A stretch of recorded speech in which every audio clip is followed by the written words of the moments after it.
Today's show, we're wet, windy and wild at Phillip Island as the Shannon's Nationals unleash the first ever Great Southern 4-hour. Then we're in the studio getting the lowdown on extreme powerboat racing that is the Blowin' Lights.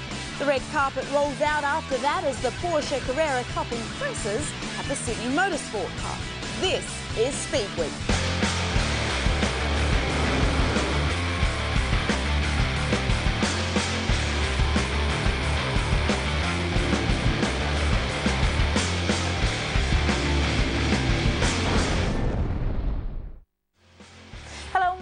To Speed Week.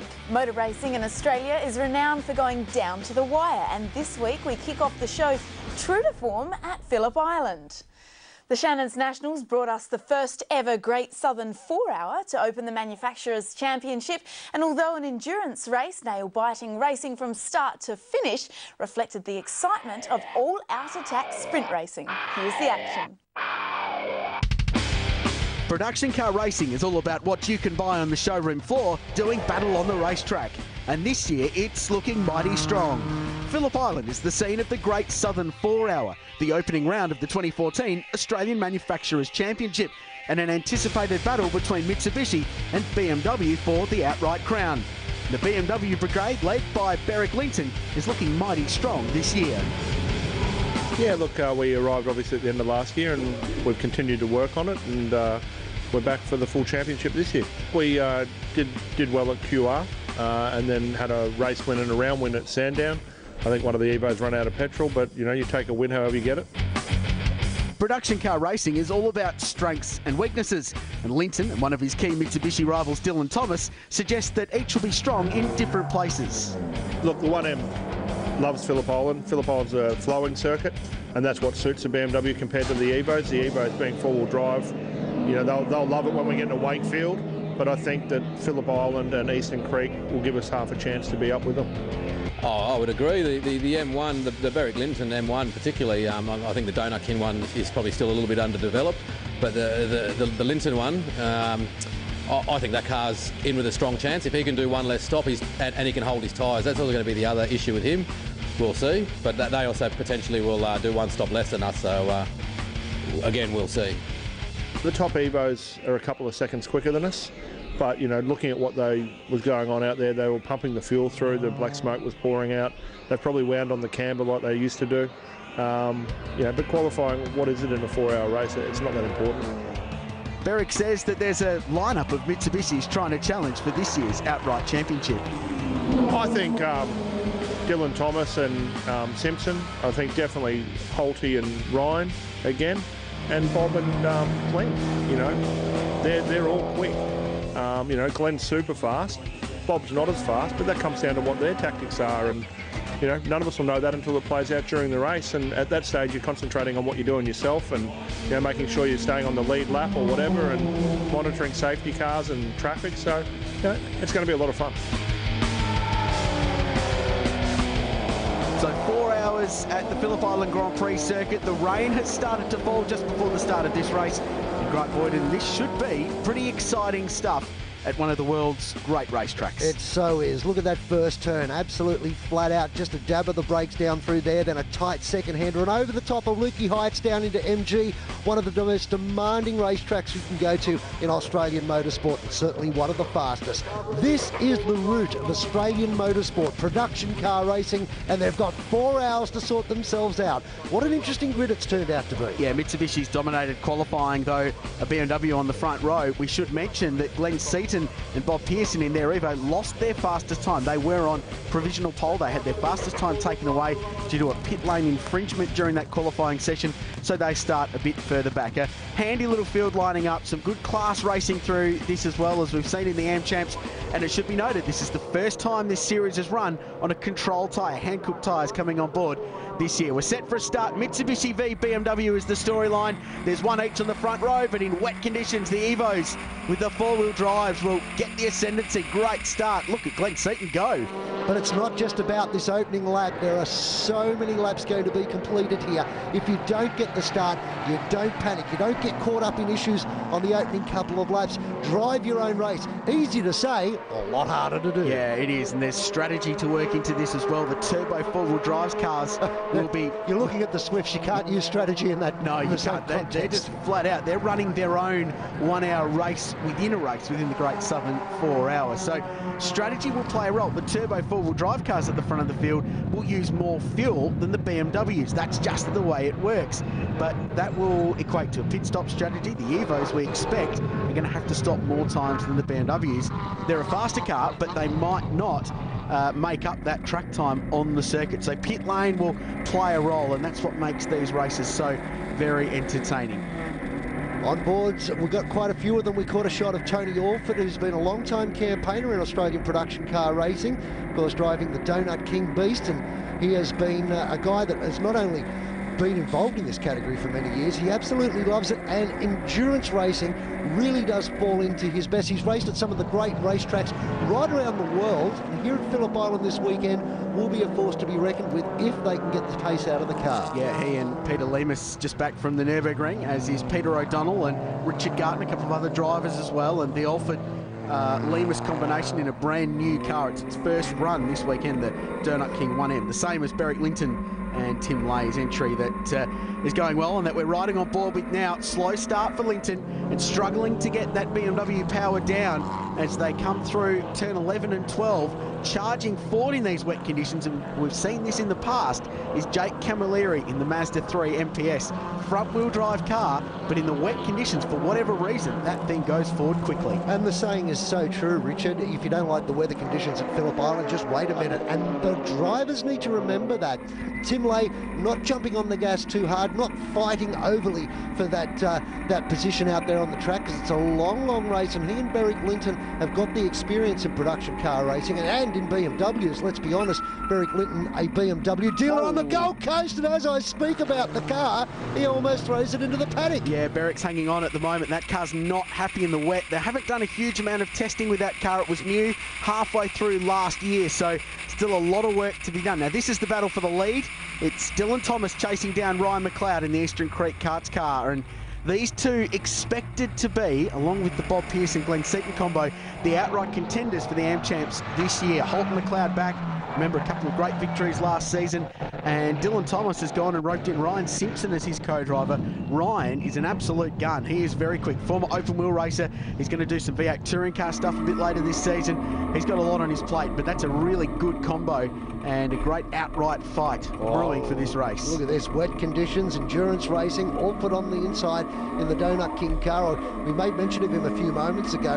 You can see he's slowly starting to poke his way forward. But what about Gary Holt? What about his endurance racing record? Would you underestimate the Eastern Creek car out there this weekend at all? No, you wouldn't. A couple of brilliant victories last year. He's a two-time Australian production car champion. He won the GTP series driving a Mitsubishi. Had those couple of years in BMWs that went very well. Hooked up with Ryan McLeod last season. They won a race at Queensland Raceway in the AM Champs, and then brilliantly at Sandown as well. Plenty of form. And they've unlocked some secrets in this Evo in the off-season. It had a complete ground-up rebuild, and would you believe, when they had the car apart, they found out it was actually a bit twisted, so it wasn't handling right, and they were wondering why the car wouldn't go into a left-hand corner, and that turns out is why. Tony Alford gets tagged through the front door, and I think it may have been his own doing. The car stepped out. Whether he was helped in that situation or not, I'm not sure, but from what we saw on board, the back of the car looped around, and the next minute lurched to the right as somebody ploughed straight through the left-hand door of that car. Big moment. The other thing to remember is this is the first time really we've run in anger in wet conditions on this brand new surface. This track was resealed over the off-season, so it's unknown quantities and unknown levels of grip for all these drivers. They're really sailing into the unknown and sailing a reasonable objective at the moment. This is for the lead. Dylan Thomas around the outside of Ryan McLeod, and that's a good move, but McLeod just shuts the door, drifts out wide on the exit of Honda Hairpin and holds his racing line. But at the moment, in these conditions, the CXC Global car looks very, very strong. You notice they didn't call it the Great Southern 4-hour Enduro. They just called it the 4-hour, knowing full well that these guys out there were going to sprint for the entire 4 hours. And they're starting to pull away first and second at the moment, giving themselves a bit of breathing space. While they're trying to be competitive, there's no serious attempts at this stage. There's the Lemus Alford car back in pit lane, as they survey the damage to see if that car continue. And you'd have to assume it was the Gore machine that had contact there, the GWS, and you can see very, very unhappy pilot behind the wheel of that car at the moment. Yeah, Michael and Scott Gore, the brothers, they've been running in the Swift Racing Series, but decided to have a crack at some enduro racing this weekend. No scratches on the right-hand side, so it may not have been the one involved in that. Let's find out from Tony Orford exactly what did transpire just a few moments ago. A brand new BMW, a collision, the suspension's hurt. Tell us about it, Tony. Yeah, so it's a brand new car. This is the first weekend out. We've gone into the southern loop after Honda Corner, and there's been a car on the inside. I've been on the outside. The back of my car's come around. At this stage, I just blame myself because I don't know of anybody else to blame. I don't know if I got hit from behind. That's turned it round into Richard Gartner's car that was on the inside, so both cars are damaged, yes. Well, that's a shame. You correctly picked that, though, Boydo. That's a shame for the Alfords, but copped a hit in the back, and there's some underlying damage there. As this battle for the lead continues between the two Evos, Thomas fires it down the outside, a little bit too hot into turn 4, and he's really starting to apply the pressure. And the other thing to note, dry line starting to appear at Phillip Island. So that rain shower swept across, and with the 22 odd cars circulating, it's really drying the track quickly. So conditions changing, and these cars and drivers having to adapt. But that CXC Global car still the fastest thing on the racetrack at the moment. And it's a real shame for Frank Donohoe and, of course, Richard Gartner, who we call the Minister for Enthusiasm in motorsport. He's always got a big smile on his face whenever he's at a racetrack, and unfortunately they didn't complete the laps they were hoping to here this weekend. But these two guys out in front, they're going for it at the moment. And as you can see, the Eastern Creek car was not prepared to move his line to protect the car. I've got this particular line, and that's what I'm taking. And if you want to go bush, feel free. Dylan Thomas was really impressive last year, the CXC Global driver, and probably came from nowhere in sort of announcing his intentions at the front of the Australian Manufacturers Championship competition. But fantastic performance. He was running with his dad, Dave, and he's got a good run out of turn 12. A very good run on Ryan McLeod this time, and he'll be clear of him by the time they get to the start-finish line. So change of the lead. The Eastern Creek Karts car moves back to second. CXC Global moving forward. And that's a nice move by Dylan Thomas. It'll be interesting to see if Ryan can fight back there. Obviously, he had a small issue coming through the final group of left-handers onto the straight. And I mean, you only have to be a millimetre offline, touch the wet side of the track, and you're going to lose forward momentum. But that certainly looked like a very easy overtaking manoeuvre for Thomas. Jake Camilleri, Scott Nicholas, the Queenslanders in the Grand Prix Mazda 3 MPS. These guys have been the modern-day giant killers of the AmChamp series and picking off those bigger, more powerful four-wheel drive turbos in their little Mazda and going really, really well. Taking some pretty big scalps, and they'd fancied themselves for a strong top 5 or 6 today. If they can get somewhere there against the pointy end of this field, they will have had a very good result. Good to see the GWS car back on the circuit, the Gore brothers. So, yeah, fantastic for them. Obviously, they were bitterly disappointed when we saw them in pit lane, but the crew's been able to sort it out and get it back out onto the track, and they can continue on, albeit a couple of laps down. But in a 4-hour, endurance type race, anything can happen, and you just can't give up. Yeah, you can make up time in these races. And speaking of how quickly things change, run out wide at the exit of turn 4 and just spin the car to the outside of the circuit. Hopefully they keep the booting to it, which he's done, and he could drive up very wet offline, but he'll be okay. So Gore continues, and the GWS personnel BMW, one of the old war horses, I guess, of production car racing. The cars have been around for a while, but boy, they do a good job. Yeah, and the great thing is that they can keep coming out and doing exactly that and afford to be able to do that. That's a great thing about production car racing. And this year with the Control Tyre, I think it's an awesome effort. Let's find out a little bit more about the CXC team. I'm in the pits for Dylan Thomas, and Chief Mechanic Adam joins me. Now, yesterday's problems have had a bit of a knock on today, but you're doing all right. He's still in front. Yeah, we're getting out there, giving it a good crack. Had some fuel issue problems yesterday. We kept losing fuel supply to the engine. So we've rigged up different fuel pumps and so on in the car to make that work.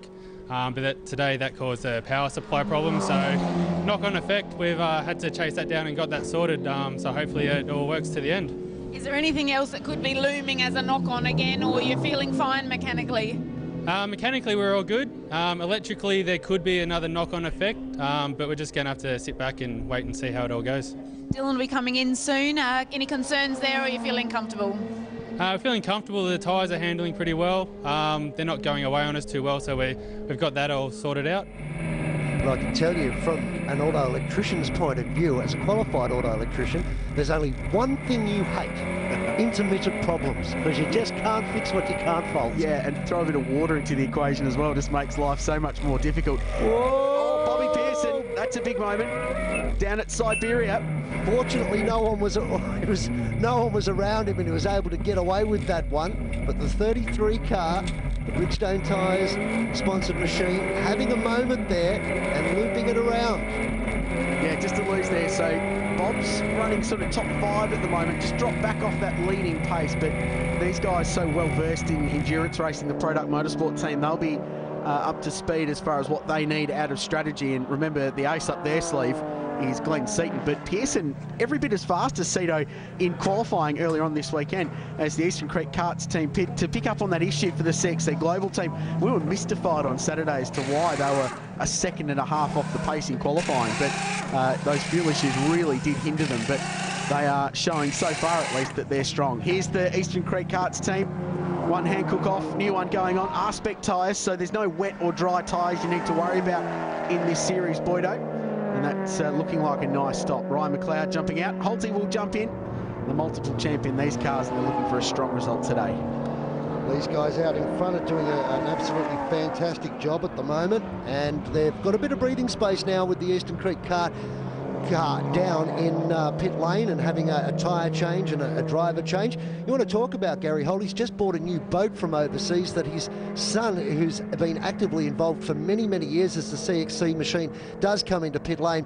But he's a competitive fisherman out there going for marlin and things like that, and has won a few titles too. Yeah. And Gary's really got behind his son's efforts. Talk about a sporting family, whether it's on water, out on the boat, or water here at Phillip Island. They are just so competitive. And Holty's a former downhill skiing champion as well on the snow. He's done all sorts of stuff, and he's a champion fisherman in his own right, but he does love motorsport. I was getting on Facebook posting about his new boat too, there's no doubt about it. So Dylan Thomas dragged out of the car by Ryan Simpson, the Sydney-sider. Parramatta Smash Repair sponsor driver jumps into this Evo, and this team looking strong so far. They pit from the race lead. Now, only one job can be performed on the car at any one time, so driver change or tyres, and there's dramas for the Osborne Motorsport crew. Fire under the bonnet of their Mazda 3 MPS. Yeah, originally it may have looked a little bit like steam, but you can see you don't unload fire extinguishers onto a motor unless there is a genuine fire, because that goo is really hard to get off and not great for your lungs, I'm here to tell you. And only an hour into the race, so they're not even halfway through, and dramas for this team. Unfortunately couldn't get their second car on track this weekend, but they will continue on. Now, interesting to note, the 33 car running a little bit longer than the two Evos that we've already seen stop, so they've got a couple of extra laps out of the tank. These Evos are using 1.7 to 1.8 litres of fuel per lap. And you work that out on an 80-litre tank, you're looking at stints somewhere in the 30-lap window here at the Phillip Island Grand Prix circuit, and that makes it a 3-stop race. Let's hear from Colin Osborne down in pit lane. And desperate scenes down here in the pits. Can you talk us through how it's unfolded? Yeah, look, the car was going reasonably well. We're just trucking along out there, and we'd had some little problems with radio communication. And the boys said bring it into the pit, so we brought it into the pit. And just in the middle of a driver change and scheduled refuel and one thing and another, and something's caught fire under the bonnet, and you've seen the result. It's absolutely agonising, isn't it? Because, I mean, your racing was looking good.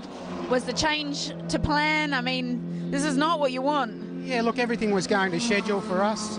I think the biggest disappointment really is that, you know, these guys work their tails off to prepare these cars, and, you know, we know from a bit of previous experience how hard to bring it is to bring one back after a fire. So there's a lot of hours ahead in this. One thing that's phenomenal when you look at the Pearson-Seaton combination, Colin Osborne, Gary Holt, people like that, the amount of racing experience that's out there on this racetrack this weekend is phenomenal. Yeah, it's unbelievable. And speaking about Glenn Seaton, he loves driving these cars and really loves these kind of races too. It takes him back to his early days in touring car racing, and he's good mates with Bob, and he's done a lot of work working with the product team to get these cars up to speed. A break from Phillip Island. More of the Great Southern 4 Hour when we come back.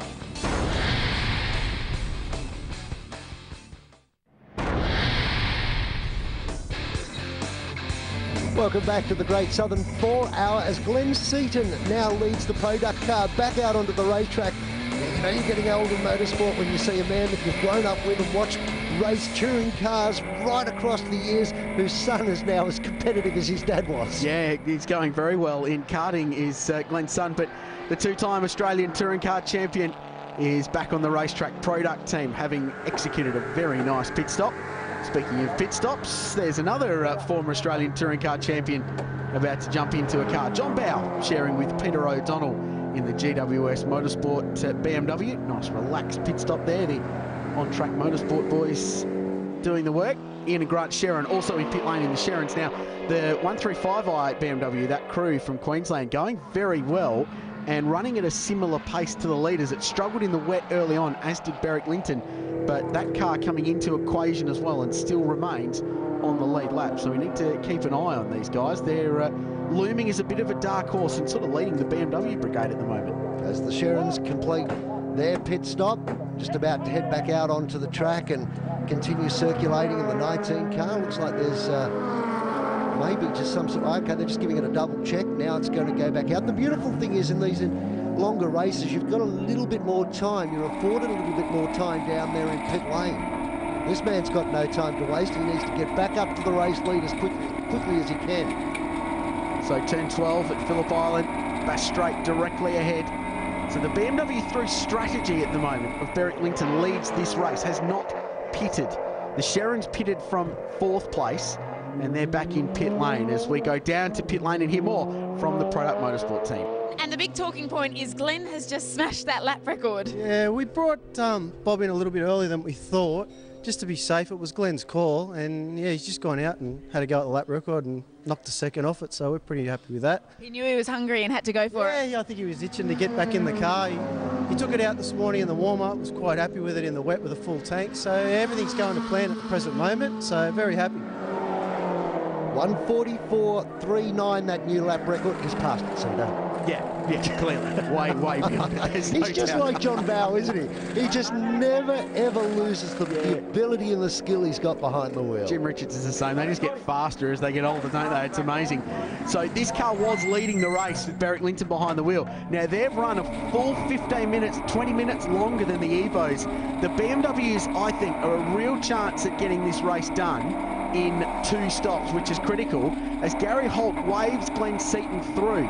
Now, that's key, because that shouldn't happen, because the Eastern Creek Karts car should be holding on to position. Forget that, it's a first. I've never seen Gary Holt wave anyone through. No.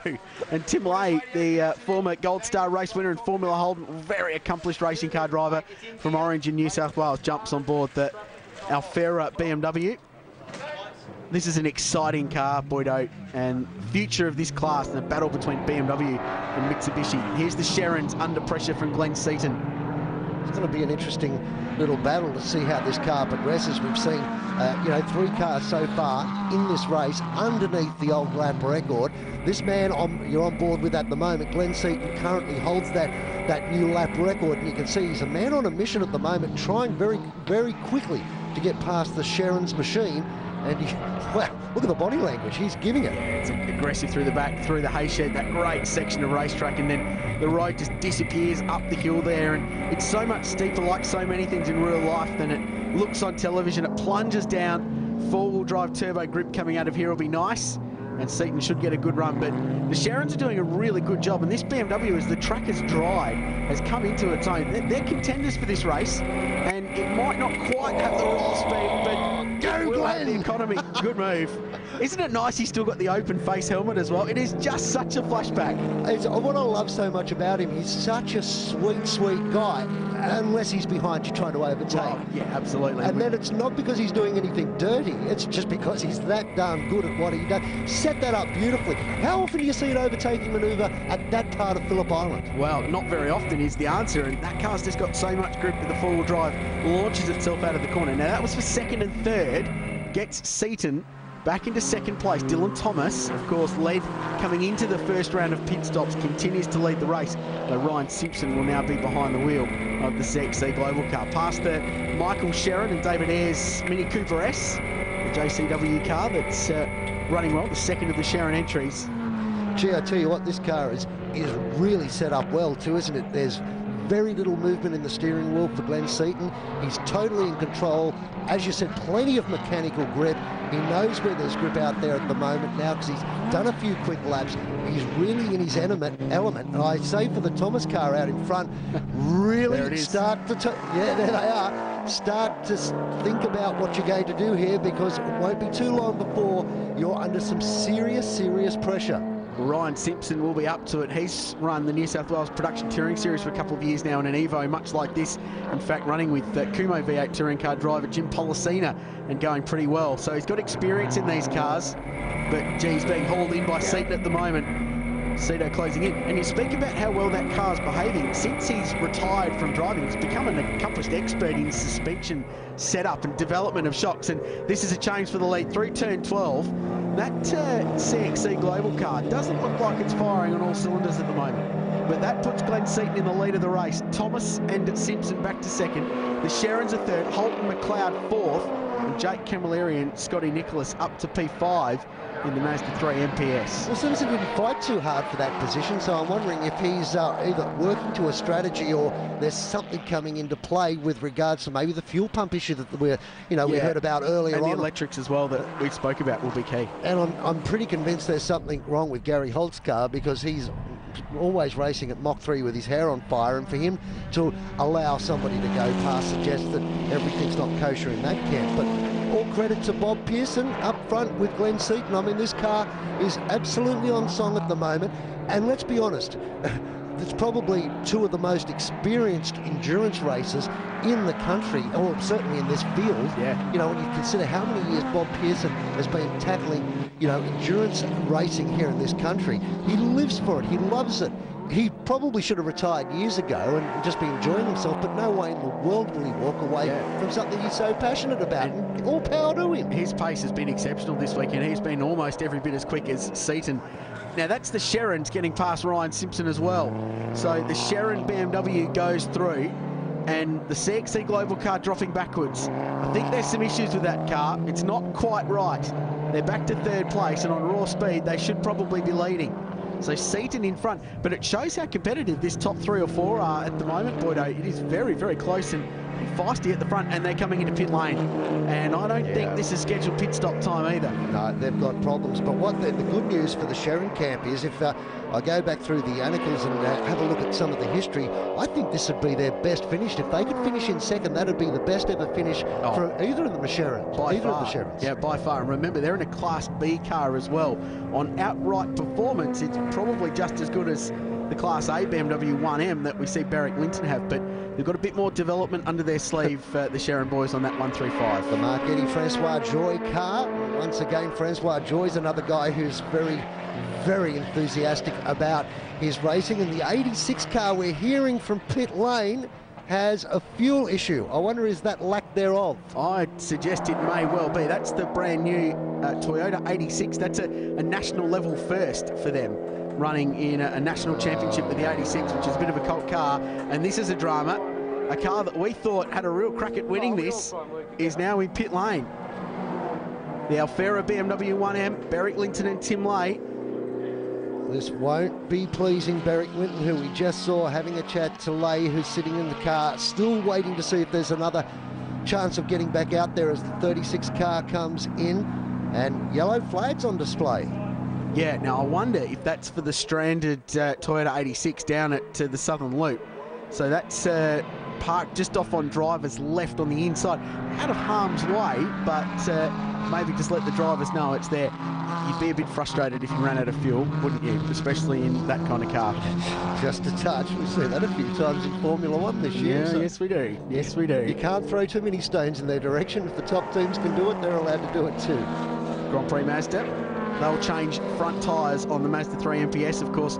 Being a front-wheel drive car, it has to work pretty hard, those front tyres. They're doing the job of two things. They're steering and putting the power to the ground. So they've got a lot of work to do, and they're finding they're scrubbing their tyres out fairly aggressively on the front there. But overall, the feedback for the new Hankook tyre has been very, very positive. Drivers like it. It's a very durable tyre. Tends to last a long while and produces good lap times a long way into a run as we check out the Honda Integra Type R of Mark Eddy and Francois Joly. And this is a brand new car, another one to the AM Champs this year, the Mazda 6 MPS, which the Dodd boys have put together, and that's been a pretty handy thing. And in the wet, they were running top 5 early on in this race. They had a lot of speed. And Mark Eddy doesn't mind mixing up the horsepower he races with, does he? Gee, he's gone from all different gamuts of motorsport, and it seems pretty competitive in this car. There's the Camilleri beast back out on the track after their pit stop. Real fan of Camilleri. He's just one of those guys that probably doesn't have the budget of the top running teams, but he's always there giving it his all. His team works so hard, and each time that driver and car combination gets some success, you can't help but feel happy for him. Fighting for 4th place with Gary Holt too in the Eastern Creek Cars car. You got to wonder if Mazda ever came up with something that could challenge an Evo, what they would do. Of course, Jack Camilleri runs the Grand Prix Mazda business, so they're not going to go outside of their brand. And you stick with what you know too. In fact, speaking of Camilleri, let's go down to the pits and hear from him. We're running top 3 outright, so we're easily winning our class, but we're just trying to stay in that top 5 now. And with that strategy chain, what will be key? Because you're looking to come in at the last hour? Yeah, we've just double-stinted Scott, and I'll run the last hour. So we were trying to only get 2 stops. There's going to be 3 stops, so we've just had to drop our pace off a little bit, so we're not being able to push as hard as we thought we would, but we're hanging in there. How do you think he'll be coping with that? Yeah, he's aware of it now. He's just got to take it easy, and yeah, we'll be all right. It's always difficult, isn't it? Get in the car and go slow. Yeah, correct. And they'll drive to a number. It'll come up on their dashboard on the Motec dash, which a lot of these cars run, as to what they can do and how much fuel they're using. And they'll drive to a number. The team will give them that, and they'll work out how many laps they can do. Pit stop for the Conroy Motorsport Hankook tyres. Honda Integra, Terry Conroy just in the front. Racer who's been around for a while, and this is an issue.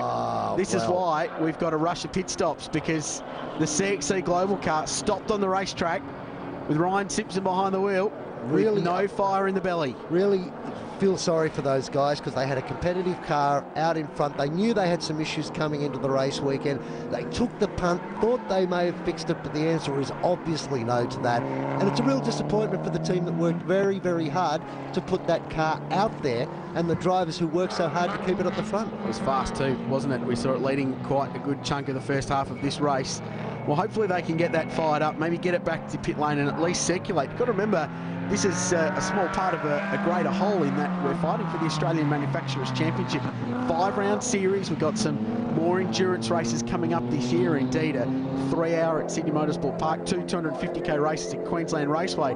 So there's a lot of racing to go. If they can get the car back on track to score some points, they'll still be a championship contender. It's a pretty long series. Seems to be just a little bit of confusion here with the 72 car. I think they're going into the bunker. Looks like they're pushing it back now. The Mini out of play. This is one of the ex-Mini Challenge or Mini Cup cars that ran that One Make series for a couple of years. And they've found a home in this series. Let's hear more from the Sharon Racing camp there, having a pretty reasonable day with the BMW. Wayne, what's going on drive shaft we hear? Yeah, we're just checking it out. There's a lot of vibration in the front right-hand tyre. We've changed the tyre, but the vibration's still there, so we're just trying to see exactly what the problem is. Fingers crossed, obviously, not too much time lost. How fast do you think we can turn it around? It depends just how serious it is. We'll have to wait and see. Fingers crossed, thank you. Thank you.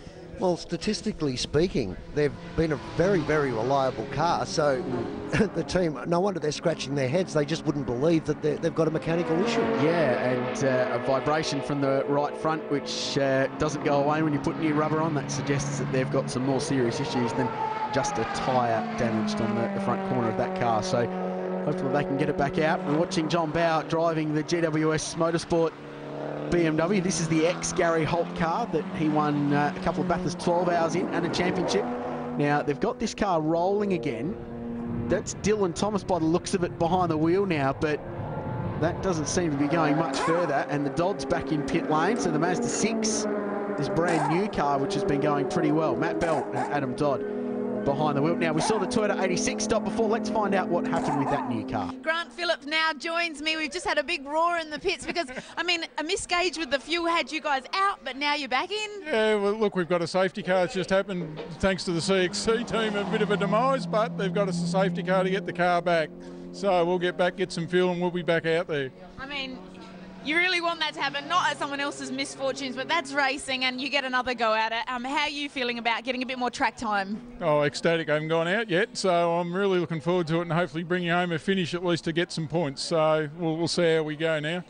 Yeah, knowing him, he couldn't cope if he didn't get a run in the car. Right. He worked so hard for that team and has had success. Even their first year in production car racing was a phenomenal performance to put together a new team, bring a new car along. They got good results. And I remember at the end of the season, he said, bring on next year. Yeah, and they've been running the Proton in the past. This is their brand new Toyota 86. Shane Jacobson, the actor, well-known celebrity, I guess. He's been doing some driving as well. So he's scheduled to drive in that car a little bit later on in some AmChamps rounds later this year. Now, we saw the product team pit under this safety car. We go back to green flag racing. Bob Pearson back behind the wheel of car 33. The CXC Global car's back out there. There are a lot of laps down, though. So they're now just going for points and maybe try and get a lap record or some limelight in the second half of the Great Southern 4-hour. And the Sherrans leading the race at the restart. Yeah, how huge is that for that team? This is good, Boydo. They didn't stop, and they're going to do the race on 2 stops, I think, because that BMW is so good on fuel. That's where the advantage the BMWs have got this year in the AmChamps is they're going to run a lot longer on the tank of juice. The Evos will have to stop more. They're a quicker package overall, but pit stops take, well, a minute and a half, depending on what sort of work you got to get done, and that's where these races will be decided. There's Pearson down the inside. The GWS car in there, the Eastern Creek Karts entry still running reasonably strong. Yeah, it seems to have got another bit of a kick on that on board that we could see from the 20 car. It didn't seem to have any major performance issues. It was able to overtake and take a real tight line on the exit of turn 1, pick up another spot, run a little bit wide in turn 2 because there was a car on the inside. Wasn't suffering grip, and as you can see, you're on board now. Not a massive amount of wheel movement in the car, so just totally perplexed from this vantage point up here in the commentary box to try and work out what is the problem with the Eastern Creek entry. It's a pretty well balanced machine, isn't it? It's been fast since outside practice. Gary. Yeah, well, absolutely. They did some. They did no.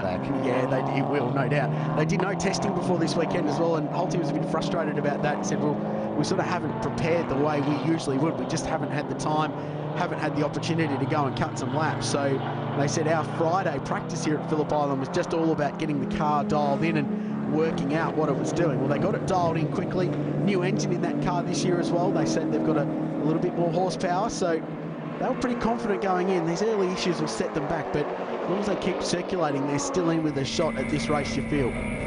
Bob Pearson, and hasn't this been a solid run so far from Product Motorsport? Yeah, very, very solid campaign here this weekend, and they're deserving of success too. So far, just looking at the way this car's performing out there on the track, they've got every chance to do so. We'll find out if they can right after this break.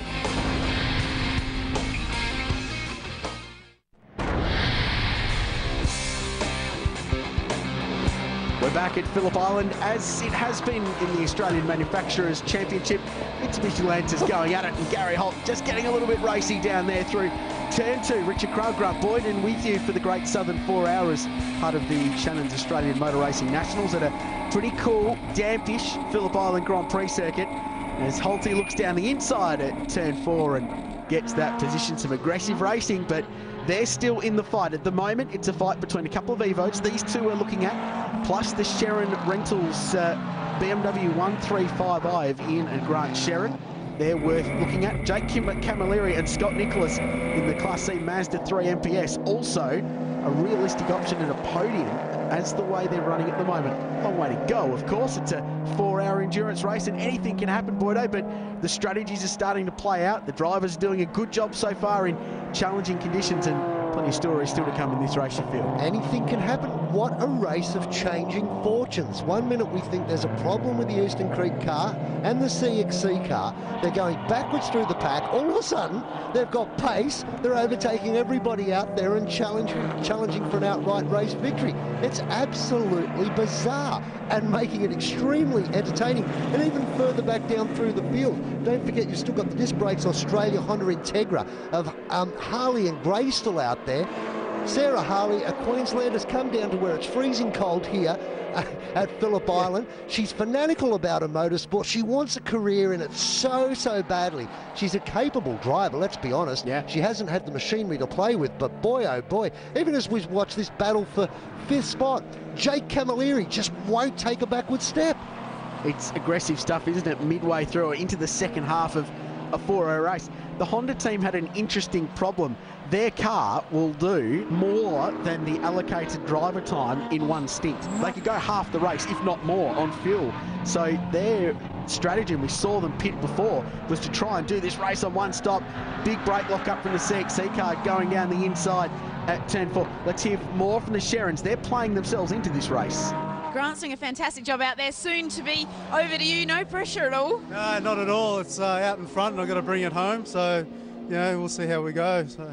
The weather's made it difficult, not all to plan, but I mean, you are doing a fantastic job. What do you put that down to? I guess our plan went out the window a bit with the weather, but it also helped us too because we could go a bit longer in that first stint and it saved our tyres a bit too. So, in a way, it's kind of helped us a lot. And how do you go doing the final run in, keeping your mind at bay and the best approach for you? I think I'll just get out there and just look at each corner as it comes and, drive it like that and worry about the finish when we get there.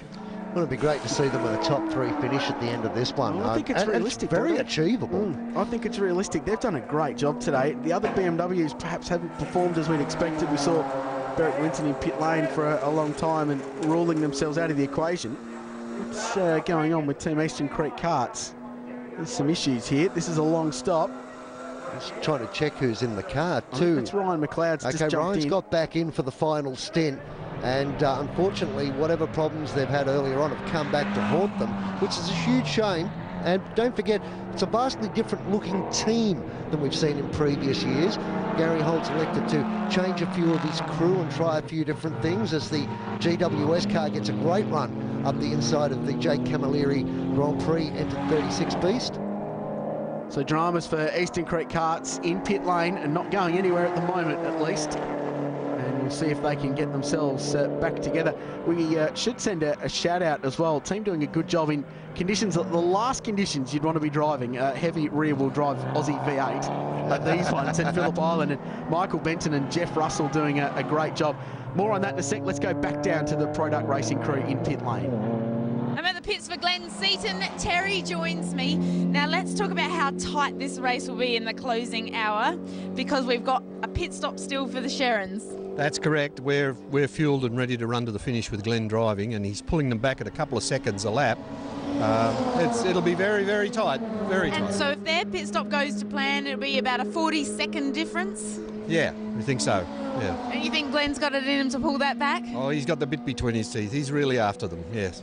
Yeah, so to recap on strategies, we see the CXC team in pit lane. They're just circulating, looking for points now. The strategy is, Seaton is in the car, will go to the flag, and he's absolutely flying. There he is in the 33 Product Motorsport Mitsubishi Lancer.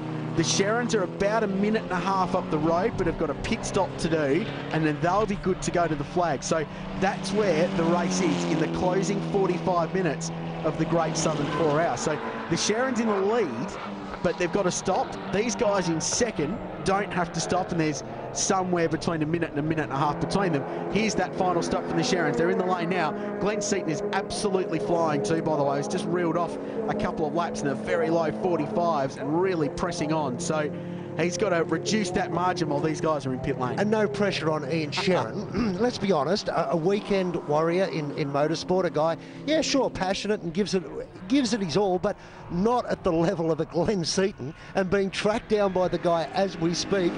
Good luck, Ian. We'll keep our fingers crossed for you, buddy, but, oh, gee, better you than me. It's an unlikely outright contender, aren't they? We did not pick them as a chance to win the race. But, hey, look, all honours to them. At the end of the day, we're saying Glenn Seaton versus the Sherrans. that's something I didn't expect to be saying at the beginning of the race. I give the Sharon Hire Reynolds car all the credit in the world. And that's the great thing about production car racing, that results can come from anywhere. We spoke before, we heard from the product team about Michael Benton and Jeff Russell in the... What's Russell's caper? Yeah, they're going really well in that big FPV. Almost got my brands crossed there, that's an issue. And we're hoping for more of the FPV GTs to run later this season, because Ted Robinson, the Robinson Racing Development, has got 3 cars built. They're just trying to find the funding to get them on the racetrack. So it'd be great to have that Aussie presence in the AmChamps this year as the Alfera Financial Services BMW comes back into pit lane. These guys just trying to circulate now and try and get a good result. And they're going to be fighting for 5th and 4th place as we go back to pit lane. Ryan McLeod now joins me with a not so great story. I mean, you had your arm tied really from the start. Yeah, unfortunately we did. The Eastern Creek Karts Evo was going well in qualifying, got pole position, started from the front, and yeah, on the warm-up lap to the race, a strange misfire came in, and we were unable to solve it, you know, in the short pit stops that we had, and it just knocked a couple of seconds of pace out of the car, but it's also damaged the engine at the end of the day, so it's disappointing. We were trying to get to the end, but probably still could have hung onto a podium, but that's the way it is. It's always the same, isn't it? Just when you think things are going right, that's when they're going to go wrong, and the Harley Grey car is an example of same. Yeah, just a spin on the outside there, Sarah behind the wheel. Oh, that's the inside, isn't it? Southern Loop, back straight in the background. Big issues for Eastern Creek Karts. The Sharons, though, looking a little bit better. Grant Sharon joins me now, and a fantastic run for you. Not the pit stop you wanted then, ideally with Ian, but the rain's coming in. How well will he go? Yeah, I think we'll go pretty good. I mean, the other team's got to do another pit stop, we think, so that should bring the gap back. Ian's very good in the wet, so we're hoping we can bring it home strong now. Couldn't help but see the big smile on Grant's face saying, I don't have to deal with it now, Ian. Yeah, exactly right. As the rain starts to just lightly come across the Phillip Island Grand Prix circuit, here is the battle. And these are the 2 cars that will fight the lead of the race, but it's an inevitability now that Seaton and Pearson will get there. But what a great story it's been. I want to finally finish my point on that FPV. They've been doing a great job. Jeff Russell and David Russell's father doing a nice job with Michael Benton. So the product car goes through, the rain starts to fall, the BMW's dropped off the pace, and the 4-wheel drive turbo charging on within the closing laps of the Great Southern 4-hour. And Ian just going, what's the point? Yeah, well, it's hard, isn't it? The rain's the last thing they need. Oh, some Cape Barron geese are on the racetrack, just on the inside of Lukey Heights. Some of the local wildlife showing their hand. Well, it is a great day for ducks. The Harley Grey car having another issue, trying to rejoin the circuit here, just waiting for a gap to get back out. They've had some massive issues with gearbox, and we heard word from pit lane before that they only have 4th gear for the second half of this race, so they've had some massive issues. Mick Gray and Sarah Harley battling on. Phillip Island, rain, 4-hour enduro, and only 4th gear. Yeah, great day. Yeah, it just throws everything at you, doesn't it? You're looking to head to Tullamarine as quick as you can, aren't you? Yeah, it's one of those days. If you're not 1st, 2nd or 3rd, it's a bit of an issue, isn't it? It becomes hard work. Not so for the product team. They've worked hard, but boy, they've put a commanding performance in. They start the final lap. Glenn Seaton and Bob Pearson have done the job today where others have fallen. They're going to come through and get a victory. Should mention, 3rd place at the moment, and they'll get a podium. Jake Camilleri and Scott Nicholas. Yeah. What an outstanding job. Let's be honest, if they finish in this order on this last lap, this is an outstanding podium. Bob Pearson, Glenn Seaton, the product car out in front, 2 campaigners in Australian endurance racing that are phenomenal performers. Bob Pearson, presenter and an amazing preparer of race cars for enduros, and today it's going to pay off for this combination. You can't be unhappy for them. The Sharons, if they finish in 2nd, oh my goodness, what a great result for them. And as you mentioned, Jake Camilleri, well, he's deserving of a podium on every occasion. Yeah, and a great job too by the BMW squad. Barry Clinton and Tim Lay, they had their dramas earlier with, I believe, a fuel system issue we're hearing, but they had their dramas, they've rebounded, and in the closing half hour, they actually stole 4th place away from Peter O'Donnell and John Bowes' BMW. So you've got to keep in mind, 4th might not be a great result for them here when they expected to contend for victory, but this is a 5-round national championship for the Australian Manufacturers Crown. So they've got some solid points from this weekend. Final few corners though, it's been a good test for the brand new Hankook tyres. They've ticked the box, they've dealt with the wet, the dry, fastest track in the country, and they've passed with flying colours. So great start to that partnership with our new friends at Hankook Tyres. But what a performance this has been. Pride Up Motorsport, they're back at a national level, first time in 7 or 8 years for a full national campaign. Bob Pearson and Glenn Seaton are going to do the job, Boydo. Yeah, they're going to take the checkered flag. In order to win a race, you must finish with a very comfortable car. They've done that with experience, knowledge, and a lot of pace. Yeah, and pace and strategy won them the race, Boydo, but it kept these guys in the game as well. One less pit stop than the Evos, kept them in the game. A giant killing performance from the Sharon boys. In the BMW, they get second. And just continue this fight between Mitsubishi and BMW. Mazda third, great result for Jake Camilleri and Scott Nicholas, with Beric Linton and Tim Lay and Peter O'Donnell and John Bow rounding out a very exciting top 5. Oh, that was fantastic. I spent a lot of time in my earlier years racing and testing here. So any time to get the opportunity to come back here and race is, I grab it with open arms because it's such a special place. But yeah, it's great to come up with a great result, especially for Bob. He's put so much into production car racing and also those Evos to try and win. And for him to give me the opportunity to be a part of it was great. And yeah, we had a great day.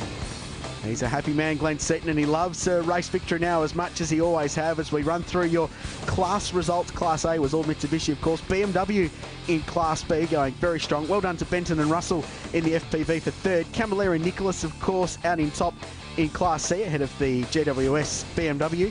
Class D was Mark Eddy and Francois Joy. Outstanding result for those guys to win their class, and a strong season ahead for the Honda. That's it from Phillip Island, but a great season for the AM Champs is looming in 2014. Oh, Tony Alford! Oh, Bobby Pearson. In order to win a race, you must finish with a very comfortable car. They've done that with experience, knowledge, and a lot of pace. What a battle against the elements for rivals BMW and Mitsubishi. And well done to Glenn Seaton and Bob Pearson with their maiden victory in the championship. We head to a short break now, and on the other side, we find out more about powerboat racing that truly lives on the edge. See you shortly.